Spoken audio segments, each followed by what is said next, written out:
그때는 수능 준비로 지쳐있던 고3의 어느 여름날이었습니다. 지금 이야기를 듣고 있는 고3 수험생 여러분들이나 아니면 이미 수험생 시절을 겪어보신 분들은 다 공감을 하실 거지만, 그 당시에 저는 공부든 뭐든 뭔가 어디론가 다 그만두고 도피하고 싶은 그런 심정이었어요. 게다가 그때가 여름이었던지라 몸이 근질근질하고 어디론가 놀러를 막 가고 싶은 마음이 굴뚝 같았어요. 하지만 당신이 찾던 무서운 이야기, 고비의 TV.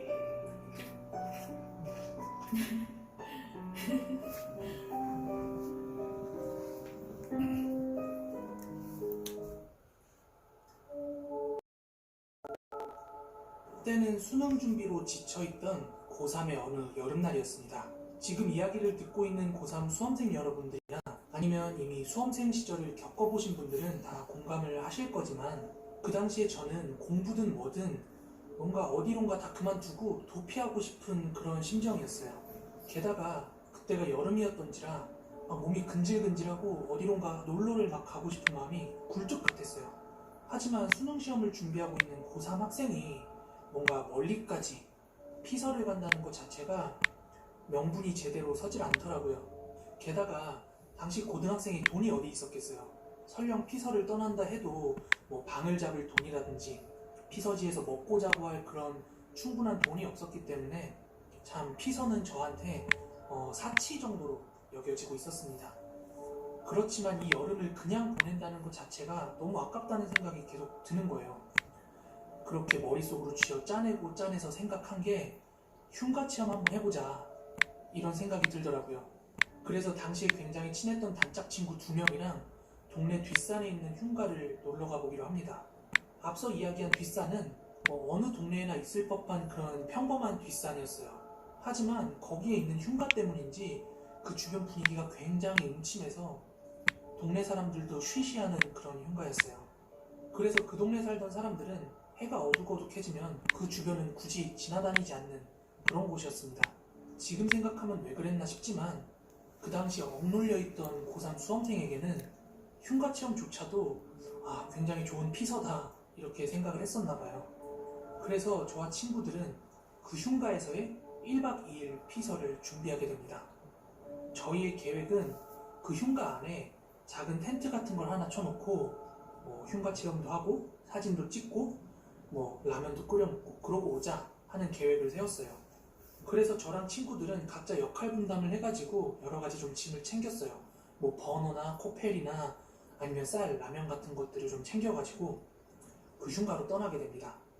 저는 동네에서 오고 가면서 그 흉가의 외관은 본 적이 있었고, 그 흉가에 대한 여러 가지 소문은 들은 적이 있었지만, 막상 직접 가서 그 흉가를 마주하니까 그 흉가가 내뿜는 분위기가요, 제가 생각했던 것 이상으로 굉장히 무서운 거예요.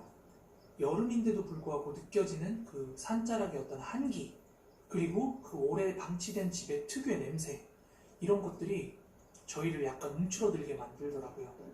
그렇지만 저희들은 칼을 뽑았으면 무라도 썰자, 이런 심정으로 그 안에다가 텐트를 설치하고 이곳저곳을 둘러보기 시작했어요. 흉가는 저희가 생각했던 것보다 실내 평수가 굉장히 컸어요. 그래가지고 이곳저곳을 랜턴을 들고 돌아다니면서 이렇게 둘러도 보고 막 사진도 찍고 했는데요. 흉가의 분위기라든지 아니면 저희가 사전에 기대했던 것과는 달리 심령현상이나 귀신 같은 건 전혀 나오지 않았어요. 그래서 저희는 긴장이 서서히 풀렸어요. 그렇게 흉가를 둘러볼 만큼 둘러보고 저희는 설치해놨던 텐트로 돌아와서 라면도 끓여 먹고 맥주도 한 잔씩 하고 있었습니다. 그런데 흉가를 처음 들어올 때 너무 과긴장을 했다가 스르르 풀어진 탓인지 서서히 졸려오더라고요. 그래서 친구들이랑 텐트 안에서 뒹굴뒹굴 거리다가 그만 잠에 들었습니다. 그리고 시간이 얼마나 지났을까요? 뭔가 부스럭거리는 소리가 계속 나서 잠에서 깨서 눈을 뜨게 됐습니다. 눈은 떴지만 흉가는 워낙 어두워서 저는 아무것도 볼 수가 없었는데, 그 부스럭거리는 소리는 그 흉가 안에 부엌 쪽 방향에서 나는 소리같이 느껴졌어요. 일반 가정집이었으면 냉장고 돌아가는 소리라든지 아니면 집 밖에 도시의 미세한 소음 같은 것 때문에 그런 소리가 묻혔을 수도 있는데, 그런데 이 흉가는 산 언저리에 위치하고 있었고 흉가 안에는 아무것도 없었기 때문에 그 부스럭거리는 소리가 조금 더 예민하게 들려왔어요. 그와 동시에 저희 말고는 아무도 없다고 생각했던 그 흉가에서 그렇게 바스락바스락거리는 소리가 들리니까 내심 겁이 몰려오더라고요. 그래서 저는 옆에서 자고 있는 친구들을 조용히 흔들어서 깨우면서 귓속말로 조용히 일어나봐. 여기 누구 있는 것 같아. 하고 친구들을 깨웠어요. 그렇게 친구들을 깨웠는데요. 일어난 친구들도 그 소리를 듣더니 뭔가 겁을 먹는 것 같았어요. 친구들도. 그렇게 저와 친구들 모두가 일어나고 나서는 뭔가 확인할 수 있을 정도의 용기가 생기더라고요. 그래서 저희는 소리가 나는 부엌 방향으로 랜턴을 들고 천천히 접근을 했어요. 그렇게 저희가 랜턴을 들고 부엌 가까이로 다가가면서 그 바스락거리는 소리도 점점 가까워지더라고요. 하지만 저희가 랜턴으로 부엌을 비췄을 때는 아무것도 보이지 않았어요. 그래서 저는 부엌에 쥐새끼가 돌아다니나? 이런 생각을 하고 다시 돌아가려고 랜턴을 들고 몸을 돌리는데 부엌의 구석을 비친 랜턴에 너덜너덜한 치맛자락이 보였어요. 아주 찰나의 순간이지만 분명히 봤습니다. 그렇게 떨리는 손으로 랜턴으로 구석지를 다시 한번 비췄더니 저희 눈에 들어온 건 너덜너덜한 하얀 원피스를 입은 여자가 긴 머리카락을 바닥에 늘어뜨린 채 저희가 올 때 가져왔던 그 쌀을 구석지에서 아그작 씹어먹고 있더라고요.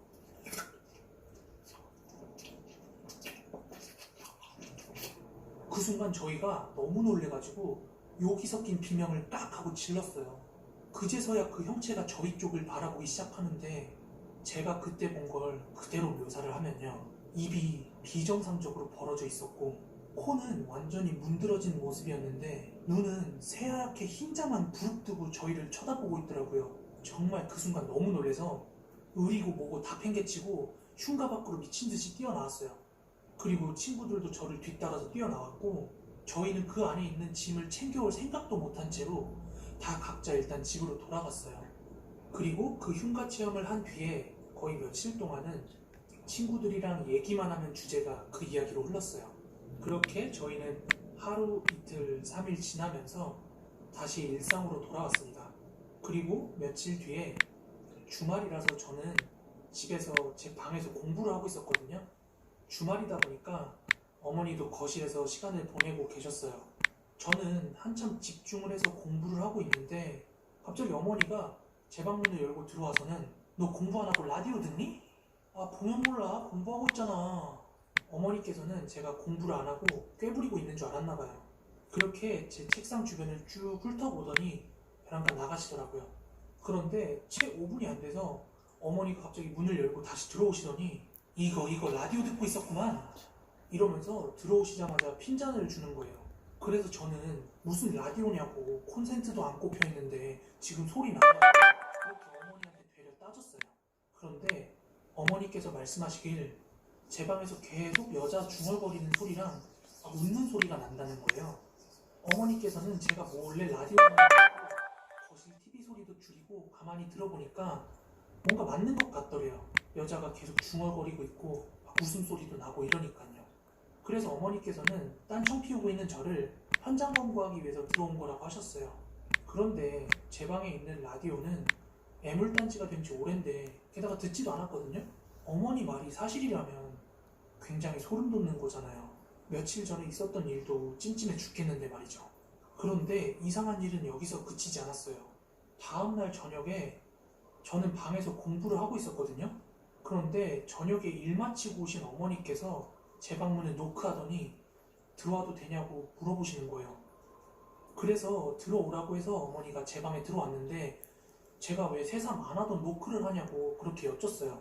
그랬더니 어머니께서 저보고 너 여자친구 있냐고 이렇게 여쭤보시는 거예요. 그때 어머니께서는 주변을 살피면서 약간 조심스럽게 물어보시더라고요, 저한테.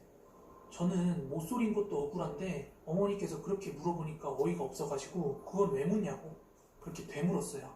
그런데 어머니께서 말씀하시길 어머니께서 저녁에 일 마치고 집에 돌아오시는 길에 제가 공부를 하고 있으면 제 방 창문에 불이 켜져 있거든요. 그래서 어머니께서 평소처럼 제 방 창문을 이렇게 올려다 봤는데 누가 봐도 여자인 긴 생머리의 여자가 하나 서 있더랍니다. 저는 분명히 혼자서 공부를 하고 있었어요. 그날은 다른 날보다 어머니가 1시간 정도 일찍 들어오신 날이었어요. 그래서 제가 어머니가 평소에 오는 시간보다 전에 몰래 여자친구를 집에 들인 줄 알고 있었던 거죠. 근데 계속해서 이런 일이 벌어지니까 저도 마음이 안 좋아서 어머니한테 흉가 체험을 갔던 일, 거기서 겪었던 일을 설명을 드렸어요. 그렇게 제 얘기를 들으시더니 어머니께서도 뭔가 아차 싶었는지 이야기를 하시는데요. 최근에 저희 집 초롱이가 제가 학교를 가고 나면 어머니께서 이제 출근하시기 전까지 주로 이제 소파에서 강아지가 휴식을 취하고 있는데, 요즘 들어서는 그 녀석이 제가 학교에 가고 나면 제 방 앞에 납작 엎드려가지고 제 방을 올려다보고는 그렇게 두리번거리더래요. 그래서 어머니께서는 초롱이한테 엉아 학교 갔어 뭐 이런 식으로 말했던 기억이 있었나 봐요.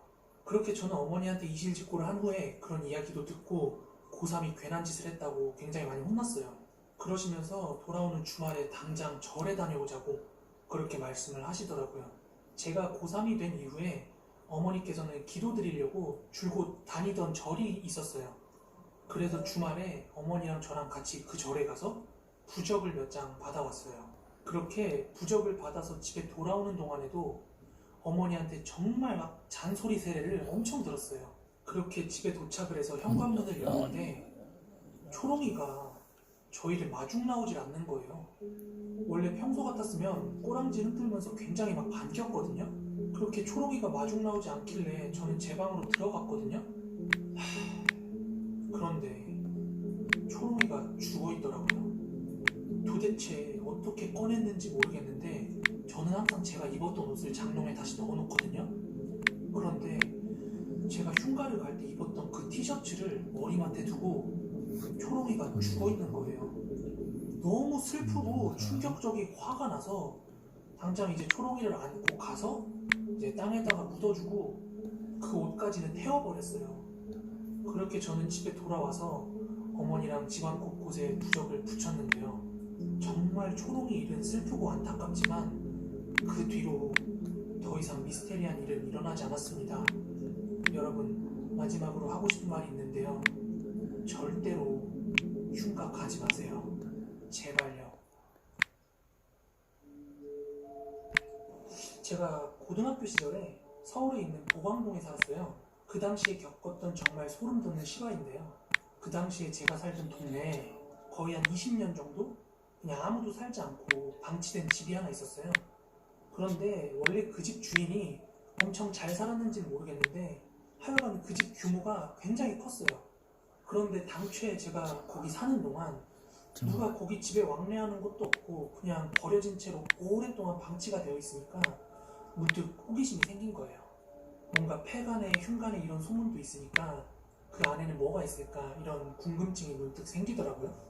그래서 당시에 독서실에 같이 다니던 우리 뺀질이 친구들이랑 그 흉가에 직접 한번 들어가 보자 하고 저 포함해서 당시 대략 한 8명 정도의 친구를 모았어요.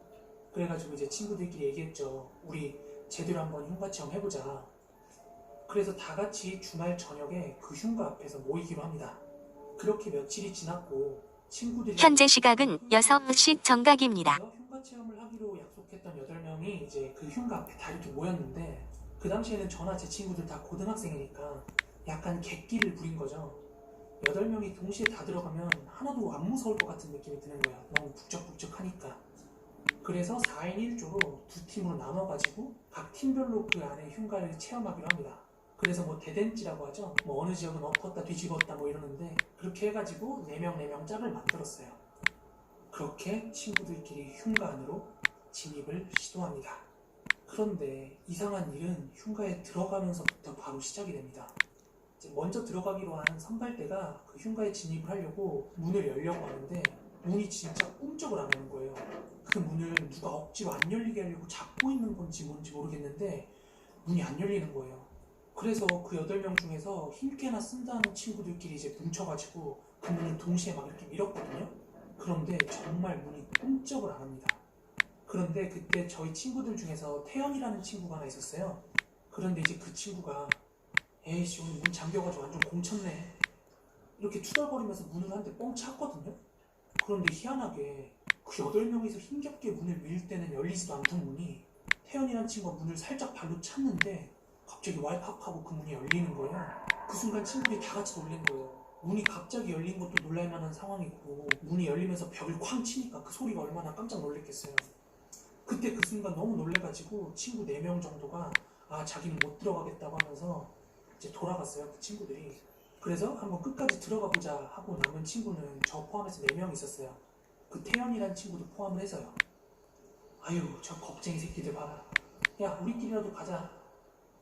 이렇게 좀 객기를 부리면서 이제 머뭇거리는 친구들이 들고 같이 조심스럽게 흉가로 들어갔습니다. 사실 저도 속으로 되게 무서웠거든요. 근데 굳이 날 잡아갖고 여기까지 왔는데 되돌아가기가 싫어가지고 일단 칼 꺼냈으면 무라도 썰자 이러는 마음으로 들어갔어요. 여러분 전원주택 같은 거 구조 아시죠? 대문 있고 앞에 마당 있고 이렇게 메인 집이 있잖아요. 그 집도 그런 구조였긴 했는데 대문을 들어갔더니 진짜 엄청 넓은 거예요. 그 집이 굉장히 넓었어요. 심지어 그 집안 마당에 수영장까지 딸려 있었거든요. 그래서 친구들이랑 그 메인 흉가에 들어가기 전에 수영장에서 다 같이 이제 남자답게 오줌이나 한번 싸고 가자 그렇게 얘기를 했고 다 같이 이제 일렬로 서가지고 풀장 앞에서 지퍼를 내리고 오줌을 싸기 시작하는데요. 이유는 모르겠는데 갑자기 소변을 보다 말고 친구 2명이 미친 듯이 문 밖으로 갑자기 도망 나가는 거예요. 와, 완전 그때 심장 떨어질 뻔했던 게 갑자기 오줌 싸다 말고 애들이 무슨 실성한 듯이 갑자기 문 밖으로 달려나가니까 애들이 뭘 봤는지 뭘 느꼈는지 설명도 안 한 채로 그렇게 달려나가니까 저도 얼마나 놀랬겠어요. 놀래가지고 손에 소변까지 다 묻고 그렇게 결국에는 그 태연이란 친구랑 저 둘만 남았거든요. 아씨 놀래라 야. 그나저나 우린 어떡하냐. 어떡하긴 뭘 어떡해. 일단 들어가야지 뭐. 그렇게 이제 마당을 가로질러서 흉가 메인 건물 앞으로 진입을 합니다. 그렇게 둘이서 메인 흉가의 문을 열고 안쪽을 들여다보려고 한 걸음 한 걸음 제 발걸음을 옮기기 시작했어요. 그런데 이상하게 그 순간부터 제 목덜미 쪽 있죠. 목덜미가 미친 듯이 막 그 뻐근한 느낌이 확 몰려오는 거예요. 그런데 그 순간 바람이 엄청나게 강하게 불더니 대문이 쾅 하고 닫혀버리는 거예요. 정말 그때를 되돌려보면 농담이 아니라 저도 모르게 계산할 것도 없이 본능적으로 그냥 문 열고 뛰쳐나왔어요. 밖으로. 그런데 다시 한번 문이 쾅 닫혔어요. 그러니까 그 흉가 안에는 지금 이제 제 친구 태연이만 남아있던 상황이었거든요. 그런데 저도 너무 놀래가지고 당장이라도 집으로 뛰쳐가고 싶었거든요. 그런데 남아있는 친구들이 좀 있었다면 저 먼저 간다고 하고 왔을 수도 있겠는데 이제 태연이랑 저밖에 없잖아요. 너무 속으로 많이 쫄렸지만 그 문 앞에서 태연이를 기다렸어요. 태연이도 뭔가 지가 겁이 났으면 나왔을 텐데 안 나오고 있으니까 뭔가 혼자 안에를 둘러보고 있나 싶어서 밖에서 그냥 두고 보면서 기다렸어요. 그런데 10분, 20분, 30분 태연이가 나올 생각을 안 하는 거예요. 그래가지고 들어가긴 무섭고 그냥 문 밖에서 태연아! 태연아!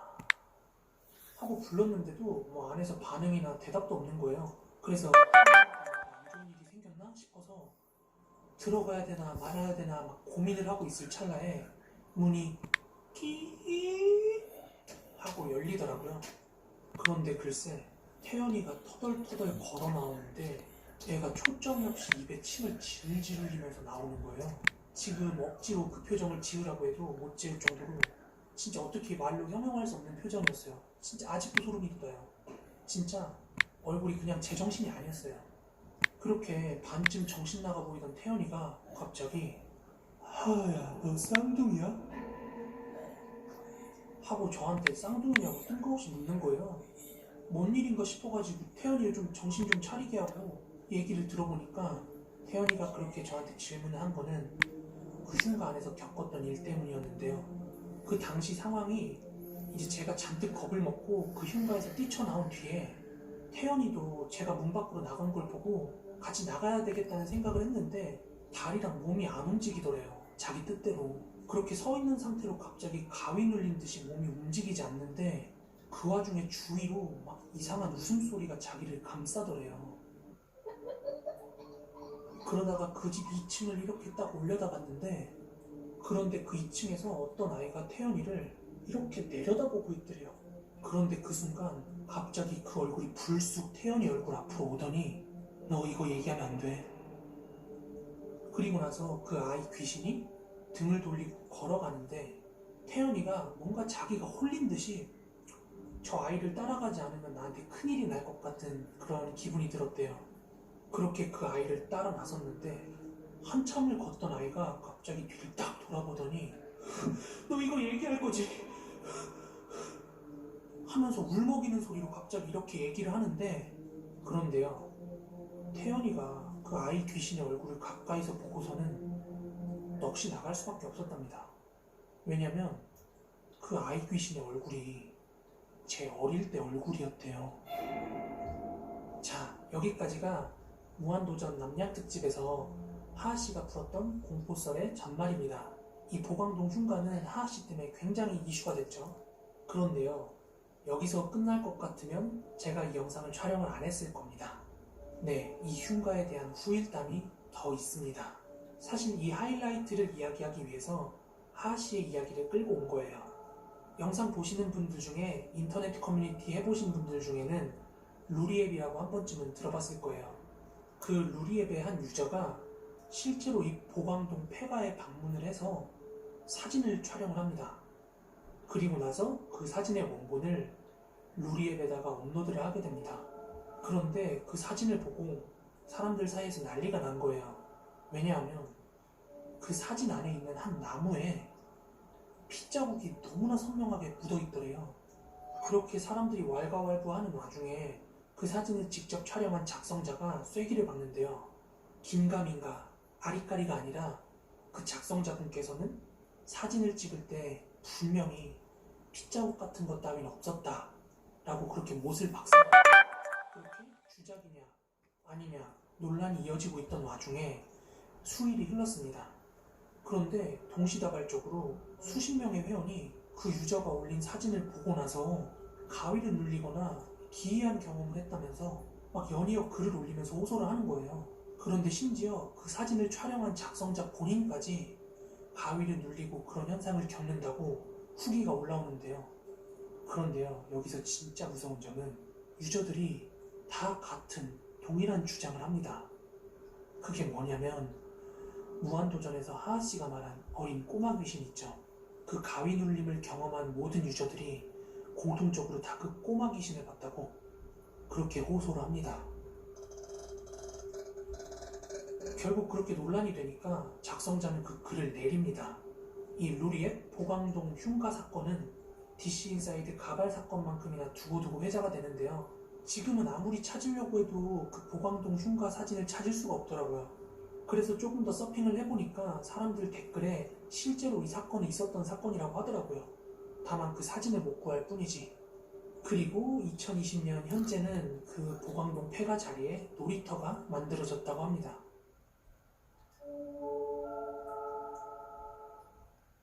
제가 중학교 다닐 때 굉장히 친한 단짝 친구가 하나 있었어요. 성호라는 친구인데 그냥 컴퓨터 게임 좋아하고 만화 좋아하고 그런 평범한 친구였습니다. 성호가 저희 학교로 전학 온 게 제가 중학교 1학년 학기 말이었거든요. 걔가 전학을 막 왔을 때는 다른 반이라서 걔가 있었는지 없었는지도 모르다가 2학년 때 같은 반이 되면서 굉장히 친해졌습니다. 성호랑 굉장히 많이 친했기 때문에 그 친구 집도 자주 놀러가고 했었거든요. 아무쪼록 그 당시에 성호도 저도 둘 다 학원을 다니고 있지 않았기 때문에 그래서 학교가 끝나면 하루는 성호네 집, 하루는 우리 집 이렇게 왔다 갔다 하면서 컴퓨터 게임을 하곤 했어요. 제가 중학교 때 바람의 나라라는 게임이 굉장히 유행을 했었어요. 그런데 제가 중학교 때 기억하기로 저희 집이 한 15평 정도 됐어요. 15평 되는 집에서 네 가족이 함께 살았는데 성훈의 집은 지금 생각해보면 3, 40평은 좋게 될 만한 그런 넓은 집에 살고 있었거든요. 또 하여간 집에 먹을 것도 엄청 많고 성호가 누나가 하나 있었거든요. 또 누나가 이뻤어요. 그러다 보니까 성훈의 집에서 노는 횟수가 점점 더 많아지더라고요. 하루는 성훈의 집에서 다른 날과 다를 것 없이 이제 컴퓨터 앞에서 같이 게임을 하고 있었어요. 그런데 게임을 하다 말고 갑자기 성호가 이러는 거예요. 야, 무서운 얘기 해줄까? 어? 무슨 얘기? 우리 집 귀신 나온다? 헐, 무슨 소리야. 이거 뻥 아니야. 자다가 새벽에 눈 뜨면 아주 잠깐이긴 한데 저기 천장 구석지 있지? 저기서 웬 여자가 내려다보고 있는다니까? 구라칠 질렉사. 아니라고. 그리고 내가 잘못 본 것도 아니라니까? 그렇게 성우가 이야기를 이어나갔는데요. 내용은 이러합니다. 작년 말, 그러니까 성우가 막 전학을 왔을 때죠. 성우네 가족이 그 집으로 이사를 온 다음부터 성우가 밤에 잠이 들어서 아침까지 쭉 자는 날은 괜찮은데 새벽에 자다가 눈을 뜨면은 꼭 그 천장 위에서 웬 여자가 자기를 내려다보고 있더래요. 그런데 처음 한두 번은 뭐 잘못 본 거겠지, 아니면 꿈이 너무 생생해서 뭐 요 정도로 생각을 했다고 합니다. 그런데 2번이 3번이 되고 3번이 4번, 5번이 되니까 성우도 이제 무서워진 거예요. 그래서 성우가 자기가 본 걸 누나한테 이야기를 했대요. 그런데 누나가 저희보다 3살이 많았거든요. 그러니까 누나가 직접 본 것도 아니고 쉽게 믿지를 않더래요. 그래서 성우가 자기가 본 게 사실이라고 증명을 하고 싶어가지고 누나한테 부탁을 해가지고 한 2, 3일 정도만 방을 바꿔서 자보자 이렇게 얘기를 했대요. 그렇게 방을 바꿔서 잤는데 하루는 누나가 아주 개운하게 자고 나와서는 야, 이 새가슴아, 뻥치고 있어. 있긴 뭐가 있냐? 아주 개운하게 잘 잤다. 이렇게 면박 주듯이 너무 태연하게 이야기를 하더래요. 그리고 그 다음날도 아무 일도 일어나지 않았대요. 그래서 누나가 다시 방을 바꿔서 자자고 했는데 성우가 딱 하루만, 오늘 마지막 딱 하루만 이렇게 간곡하게 부탁을 해서 마지막 3일째 날이 되었습니다. 그런데요, 이 3일째 일이 터집니다. 이제 누나는 성우 방에서 자고 성우가 누나 방에서 자고 있었는데요. 새벽에 자고 있는데 갑자기 문 밖으로 캬 하면서 절규하듯이 비명소리가 들리더래요. 너무 놀래가지고 성우가 일어나가지고 호다닥 거실로 나갔는데 이제 부모님들까지 놀래가지고 깨서 다들 거실로 나온 거죠. 그렇게 가족들이 다 거실로 모였고 누나는 막 펑펑 울고 있더래요. 그런데 누나가 왜 그렇게 펑펑 울면서 막 비명을 질렀냐면 누나가 동생 말대로 자다가 잠결에 이제 눈을 뜨게 됐대요. 그런데 천장 구석지에서 이상한 여자가 자기를 내려다보더래요. 그때 누나는 아, 이게 동생이 말한 그 귀신이구나 이렇게 생각을 하고 침대에서 몸을 일으키려고 하는 순간 가위에 눌린 거예요. 갑자기 몸이 안 움직이더랍니다. 그런데 그렇게 가위를 눌린 순간 갑자기 구석지에 있던 여자가 동생 어딨어, 동생 어딨어, 동생 어딨어, 동생 어딨어, 동생 어딨어, 동생 어딨어 이러면서 동생 어딨어, 동생 어딨어, 동생 어딨어 막 이러더래요. 누나가 너무 무서웠는데 가위에 눌려가지고 아무것도 할 수가 없는 거예요. 그런데 더 무서운 건 가위가 풀릴 때까지 계속 그랬다는 겁니다. 그렇게 가위가 풀리고 나서야 너무 놀래가지고 비명을 지르면서 거실로 뛰쳐나와서 막 펑펑 울었던 거예요. 그런데요, 인생을 40년, 50년 살아오면서 귀신 한 번 안 본 어른들이 그걸 믿겠어요? 물론 달래는 주겠죠. 아들, 딸이 뭘 봤다는데. 그렇게 가족들이 누나를 달래고 누나는 안방에서 어머니랑 자고 아버지가 성우방에 가서 주무셨다고 합니다. 여기까지가 성우가 귀신을 봤다고 하면서 가족에게 있었던 얘기를 해준 거고요. 그렇게 몇 개월이 지나도록 성우는 적응을 하면서 삽니다. 왜냐하면 딱히 귀신이 해코지를 하진 않았거든요. 그래서 제가 성우 만나면 종종 물어봤어요. 야, 요즘도 귀신 나오냐?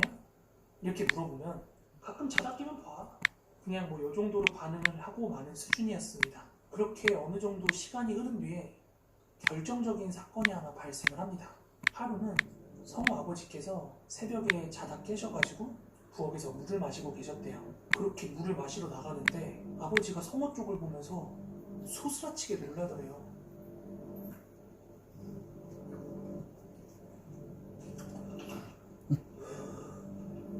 그리고는 아버지께서 성우한테 안방 가서 엄마랑 자라 그러고 아버지께서 성우방에 들어가서 주무시겠다고 하셨대요. 그리고 아버지께서 왜 그렇게 소스라치게 놀라셨는지 다음날 아침이 되어서 알 수 있게 됐는데요. 성우가 마침 물을 마시려고 문을 열고 나오는 찰나에 이제 아버지께서는 물을 마시다가 문 열리는 소리가 나서 성우 쪽을 봤겠죠.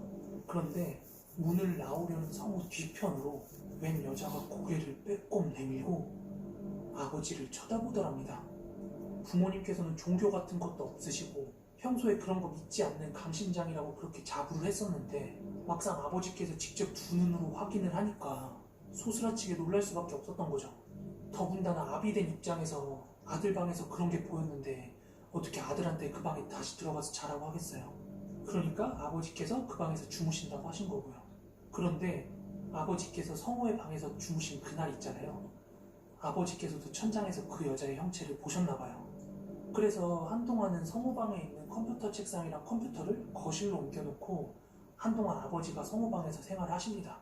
그러다가 아버지께서 이건 아니다 싶으셨는지 이사를 결심하십니다. 그도 그럴 것이 아들, 딸들의 일방적인 주장이었다면 부모님들께서도 그렇게 서두르지 않았을 수도 있어요. 그런데 한참 공부를 해야 될 나이에 자녀들이 있는데 게다가 아버지께서도 직접 보고 나니까 계속 그 집에서 살 수는 없다고 판단을 하신 거죠. 그래서 굉장히 이사를 서두르는데요. 다행히도 앞에서 잠깐 말씀드린 대로 성훈의 집이 좀 잘 사는 편이었어요. 그래서 다른 집을 구해서 이사함과 동시에 그 집을 부동산에 매물로 내놓습니다. 그렇게 성훈의 가족은 그 귀신이 나오는 집을 무사히 탈출을 합니다. 그렇게 성훈의 가족은 이사한 새 집에서 생활을 시작했고요. 머지않아서 그 옛집도 매매가 돼서 팔려나갔다고 합니다. 그렇게 다시금 평범한 일상을 되찾고 한 1년 정도 시간이 지났다고 합니다. 그러니까 그때가 저랑 성호가 막 고등학교 입학할 무렵이었어요. 하루는 그 이전 집을 매입한 그 집주인에게서 성훈의 부모님에게로 연락이 왔대요. 그런데 그 내용이 굉장히 충격적입니다. 새로 이사온 집주인이 그 기존의 성호방 있죠. 그 방을 옷방으로 사용을 했었다고 합니다. 그러다가 그 집주인 친척 하나가 서울에서 잠깐 생활을 해야 될 일이 생겨서 그 옷방을 내어주려고 짐 같은 거 다 빼고 새로 도배를 하려고 했대요. 그렇게 도배를 하려고 그 집에 발려있던 기존 벽지를 다 떼어냈는데 그 방 한편 천장 밑으로 나무 판자로 막혀있는 공간이 하나가 보이더래요. 그래서 그 집주인이 나무 판자를 뜯어냈대요. 그런데 세상에 그 나무 판자를 뜯어내니까 입구겠죠? 그 입구 안쪽으로 작은 같은 공간이 있더랍니다.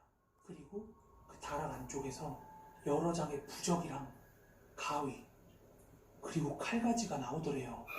그래서 당시 현 집주인이 친구네 부모님한테 전화를 해가지고 도대체 이거 뭐냐고 나한테 어떻게 설명할 거냐고 막 그렇게 따지듯이 전화가 왔대요.